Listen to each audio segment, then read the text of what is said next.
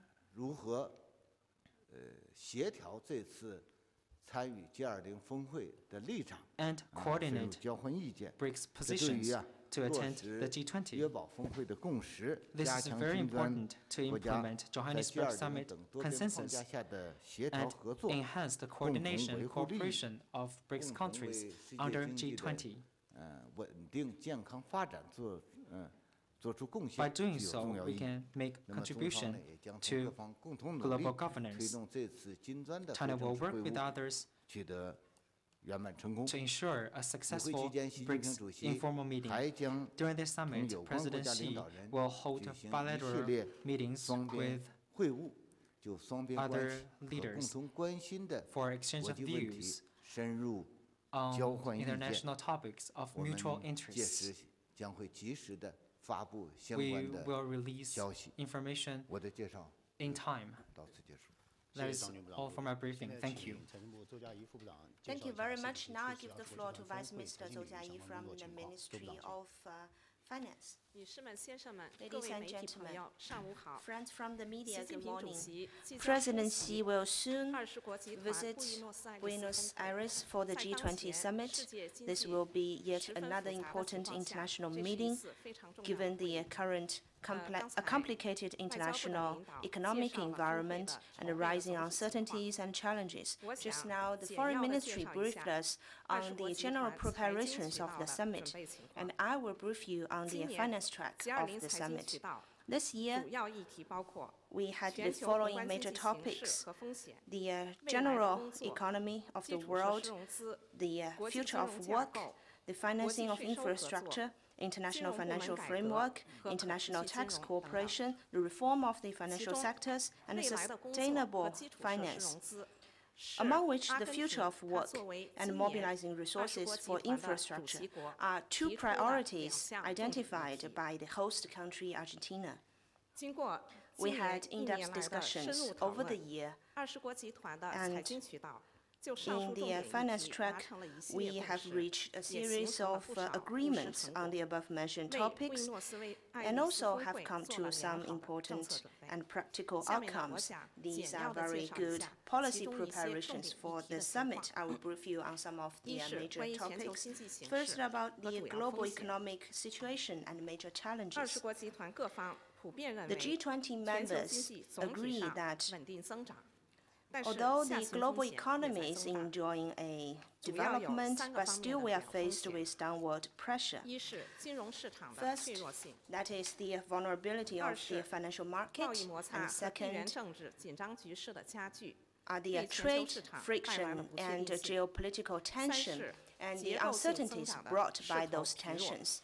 And third is the weak growth. China calls upon all the members of G20 to champion multilateralism and multilateral trading regime, and calls upon all the major economies to adopt responsible policies and conduct policy communications to reduce the negative spillovers of the uncertainties in their policies. Second, about the future of work. The future of work is a priority topic of this year's G20 identified by Argentina, and under this topic, we will have discussions on technological transformation, employment, income distribution, and a competitive environment and their impact. In July this year, during our meeting, we endorsed the document, the G20 Manual of Policy Options for the Future of Work, offering policy options concerning technological innovation and application, education and training, the improvement of tax system, improvement of social protection, social security system, and upholding a fair, competitive environment. And this will be handed over to the summit. Third, about financing of infrastructure. We have come to two major outcomes. First is during this March meeting, we endorsed the roadmap to infrastructure as an asset class.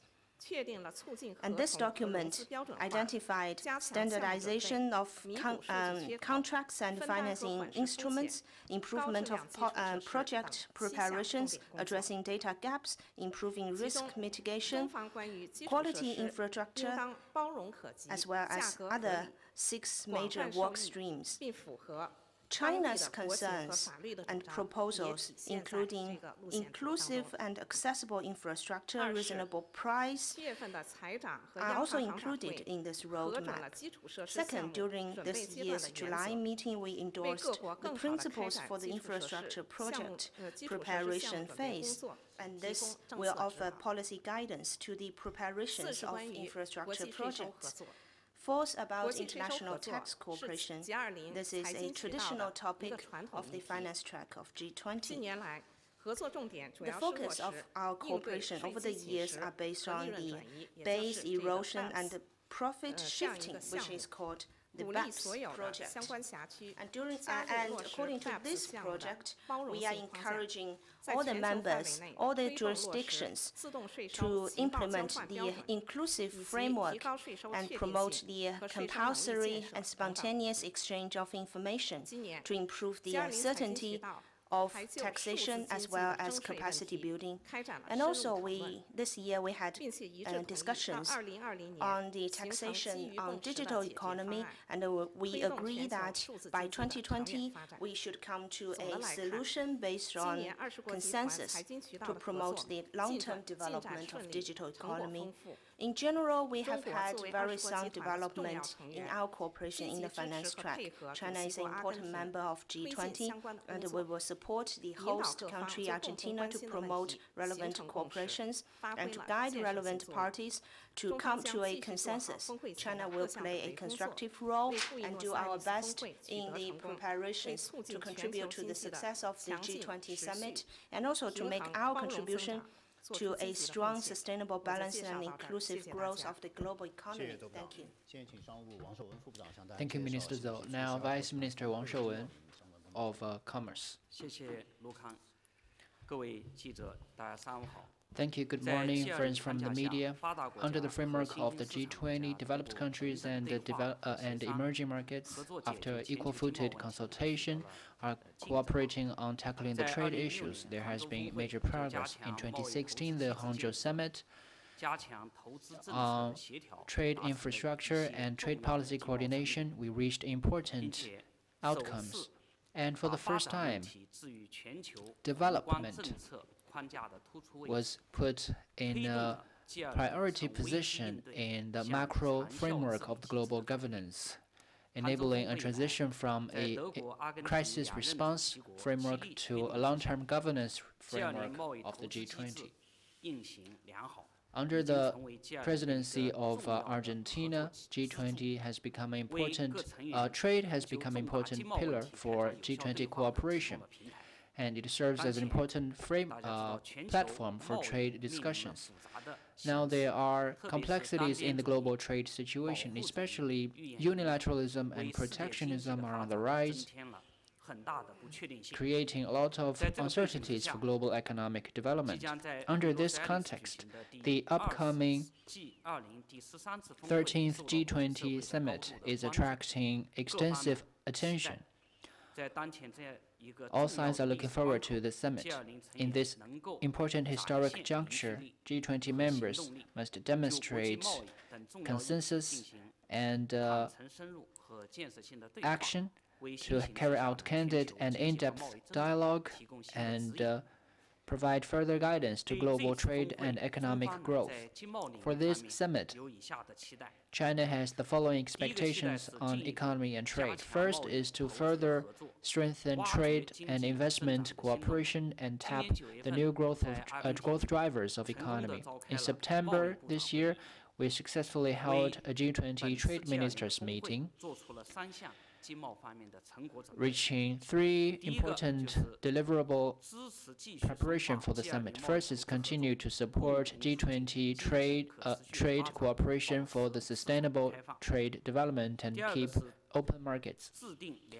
Second is to formulate compilation of good cases and practices and share experience on the improvement of agro-produce in the value chain, and provide guidance for policy making and business operations. Third is that all sides acknowledged the urgency of improving the WTO to ensure its effective response to the current and future challenges. So this is China's first expectation. Second, we will continue to deepen development cooperation for inclusive and sustainable development. The Hangzhou Summit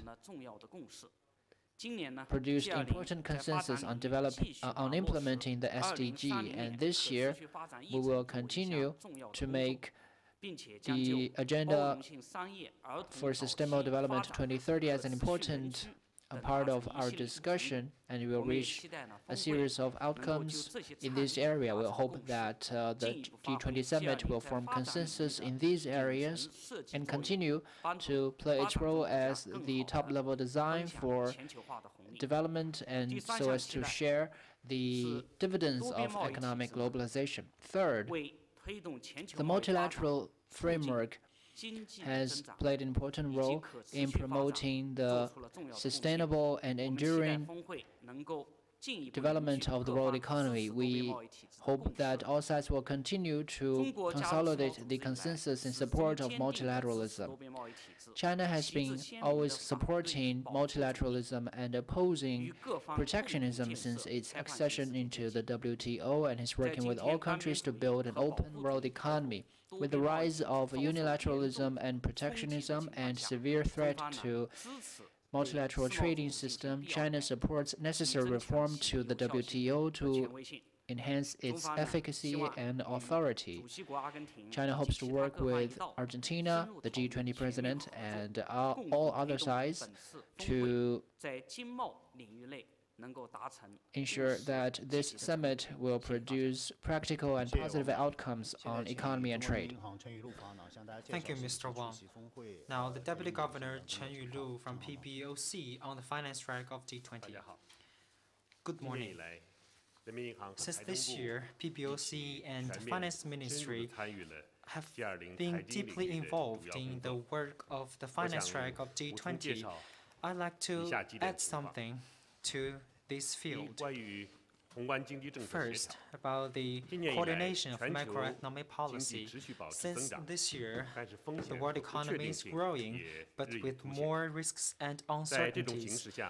Under these circumstances, China hopes that the G20 can continue to play its role as the premier forum for international economic cooperation and push all parties to better coordinate macroeconomic policy. I hope that all parties can continue to act on the consensus reached during the G20 Hangzhou Summit and use financial, monetary, and structural reforms and other policy tools to promote strong, sustainable, balanced, and inclusive growth. PBOC is ready to work with others to clearly communicate on macroeconomic policies, reduce negative spillover effects, and honor the promise that we have made. Second, reform international finance structure. Since 2016, during the G20 Hangzhou Summit, we restarted the International Finance Architecture Workshop, and we have delivered fruitful results. During this year's G20, this topic continues. Recently, some emerging markets and developing economies face some volatilities, highlighting the importance of a global financial safety net. That is why China hopes that G20 can continue to work for a better global financial architecture and complete the 15th General Review of Quotas of IMF. We want to have better coordination between IMF and regional financial arrangements, and study on how to benefit on capital flows and reduce risks of reversal of capital flows, reform current monetary systems, and further strengthen global financial safety net. Fourth, green finance. In 2016, green finance is first introduced to the G20. PBOC and the Bank of England are leading the work in this field. The global green finance market is developing rapidly. This year, building on green finance, the G20 will focus on employment and distribution of income, and the green finance will go on as sustainable finance. The PBOC and Bank of England are leading the efforts to finish the 2018 G20 Sustainable Finance Synthesis Report. This will be an outcome document for this summit. Fifth, financial inclusion.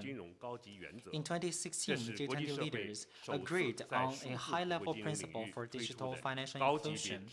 This is the first high-level document in this area.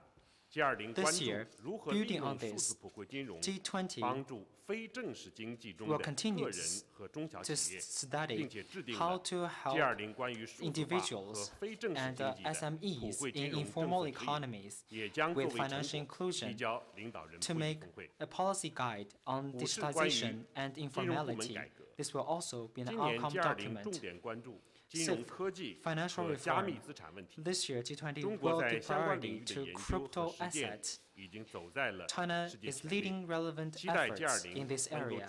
We hope that G20 can better help countries better coordinate policies under this topic